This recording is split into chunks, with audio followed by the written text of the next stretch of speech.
There will be times when nations acting individually or in concert will find the use of force not only necessary but morally justified.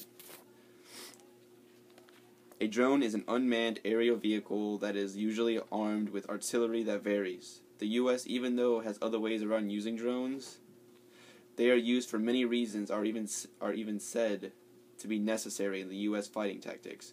Drones are more than just effective. They save lives, and only in the long run will they be more efficient and more effective than foot soldiers. The U.S. has been using drones for many years, and they are shown to be more effective when it comes to accuracy and firepower compared to ground units with assault rifles. The use of drones have decreased the deaths of foot soldiers by a lot due to the fact that it doesn't need foot soldiers to go in first with the risk factor of them being harmed. The drones are more effective in some way, even though foot soldiers can go in and do what needs to be done quickly. The drones can hit the enemy in the heart and take them out quick and easy with no mess for the U.S. to worry about. The drones also make the U.S. a safer place when it comes to Americans worrying about one of their loved ones being harmed in war in the terrors in the Middle East. The U.S. drones have been tracking and killing terrorists since the terrorist attack on the World Trade Center. They have been attacking Middle Eastern countries that may contain terrorists. The drones that the U.S. uses have been proven to be more effective. They have earned their worth already due to the fact that no foot soldier will be harmed by being on foot in this area. This lowers the risk of boots on foreign soil to not be killed but reserved until they are needed in the future. The drones may cost a lot of funds for the government to produce and manufacture, but in the long run, they will save money because they don't have to train soldiers, but only train to man the drones. We should continue to use drones because drones can be more effective than foot soldiers if they are used right away. Foot soldiers may be accurate, but they do get exhausted, and especially in the heat over in the Middle East. Drones can vary in weaponry, and that also gives the drones the upper hand compared to a foot soldier. The drones, if they are shot by a bullet, most likely will not fall and crash. But if a rocket is to be fired at a drone, the chances are it will fall and crash.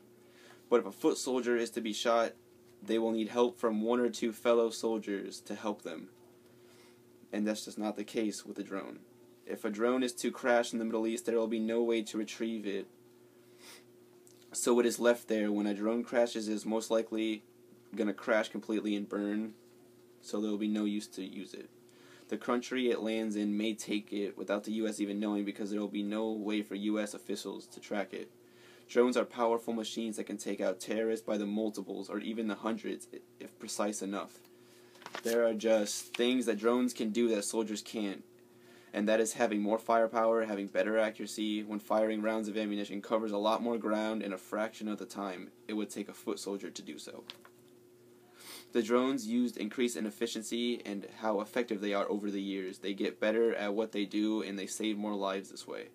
Even though the drones are machines and we have other ways to fight our enemy, it is for the best, because the Middle Eastern terrorists have done in 2001. The reason why we use these drones is because we needed to fight back against the terrorists for what they did to the World Trade Center. The drones keep our people safer from harm that may come from the Middle East. There are plenty of traps and landmines that using drones can prevent all of these things to a certain point. The drones that are used to fight can at least fly for 24 hours. That is a whole 24 hours that our foot soldiers are not being harmed by the terrorists. When the drones are being used, they can also be used for cover fire for the ground units. This means that when we are to use our ground units, there will be a much lower death rate. The U.S. should keep using the drones in the Middle East due to the fact that it saves money, it lowers death rates severely, and it lowers the worried people back home in America. The drones are efficient in every way. They can kill terrorists without any of our people being harmed. Soldiers, while in close or far away combat, one reason why drones are efficient is they can last 24 hours of constant flight time. They also have missiles, light machine guns, and they play a role in taking out the terrorists. Drones can also be used by the multiples, not just one. And with that said, drones can be most efficient when it comes to defeating terrorists. With different casualties of civilians being created with the use of drones, they are also being used for a good cause, to not stand down to terrorism when we shall fight back for what is right. The use of drones can lower U.S. casualties and can diligently be more effective in the terms of air and land combat.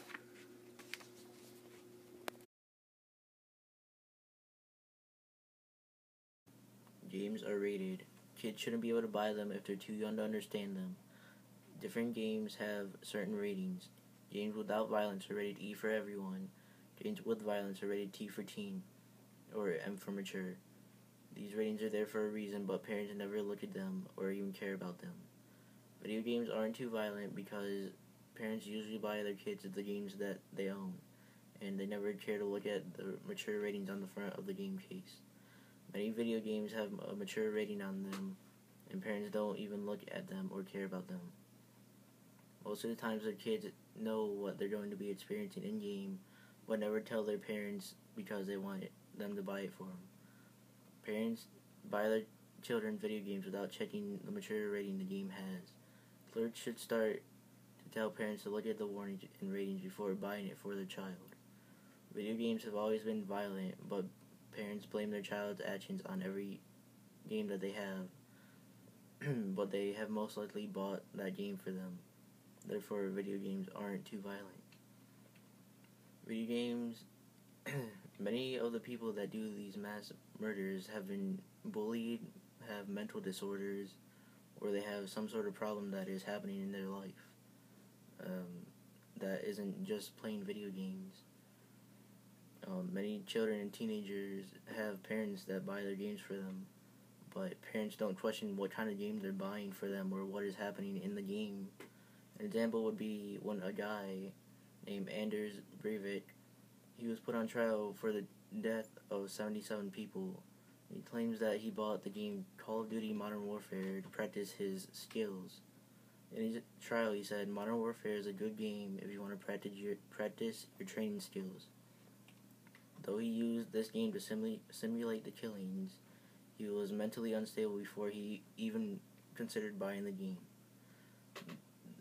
The game was never the cause of the murder themselves.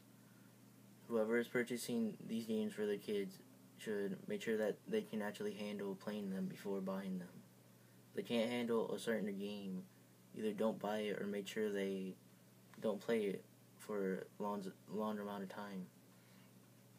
Video games are not always the cause of killings, but people want to blame it because it's an easy thing to blame it on. They don't want to say that there's something wrong with their child. Video games can help you strengthen a range of skills from reasoning, memory, and perception. Studies show that this is particularly true for the first-person shooters Halo and Call of Duty. They are bad. Video games can either be good or bad. And they can be bad because some people can't handle the violence of games and start to think that they can do what they do in the game in real life. And there are many games that require different types of skills, and they include violent ones. Video games are good because they can help you strengthen skills like memory and reasoning. These skills can help you in-game and in real life.